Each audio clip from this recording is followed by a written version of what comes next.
ఆయన దగ్గరికి వెళ్ళి మాట్లాడినప్పుడు మీరు ఇవన్నీ చెప్తుంటే ఆయన షాక్ కి గురైందా? షాక్ ఏం అవ్వలేదు. ముందు అతను ఏమంటాడంటే ఈ అమ్మాయికి అన్ని తెలుసు అని నన్ను చూడగానే అతను చెప్పేసిండు ఆల్రెడీ. ఆ. పిన్ టు పిన్ అమ్మాయికి అంటే ఆయనకు తెలుసు. మంత్రాలు వచ్చా అంటే క్షుద్ర పూజలు చేస్తాడు ఆయన? కాళీమాత ఉపాసకులు. ఓకే.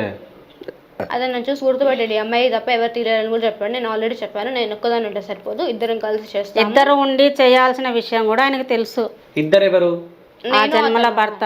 ఆ జన్మల భర్త మీకు పరిచయం అయిందా? ఇప్పుడు పరిచయం అయ్యాడు. ఎట్లా పరిచయం అయ్యిండు? మీడియా ద్వారా, ఇంటర్వ్యూ ద్వారా నెంబర్ తీసుకొని పరిచయం అయ్యాడు. ఎవరికి ఫోన్ చేసిండు? మమ్మీకి. ఏం మాట్లాడిరు? ఏ మాట్లాడిండు, ఫస్ట్ అయితే ఆయనకి అక్కడికి రమ్మన్నాడు. ముందు ఏం చెప్పలేదు. ఎక్కడికి రమ్మన్నాడు? గుంటూరు. ఓకే. ఆయన గుంటూరా? అవును, గుంటూరు దగ్గర రమ్మంటానికి వెళ్ళాము. ఫస్ట్ అతను నాకేం చెప్పలేదు. అతని మీద నాకు డౌట్ వచ్చి మమ్మీ తను ఏదో తెలుసుకోవాలి మమ్మీ అని చెప్పేసి నేను పోస్ట్ చేశాను అమ్మని. తర్వాత వెళ్ళిన తర్వాత అతను ఏం ఒప్పుకోలేదు. ఫస్ట్ అయితే కనుక అతను నాకేం చెప్పలేదు.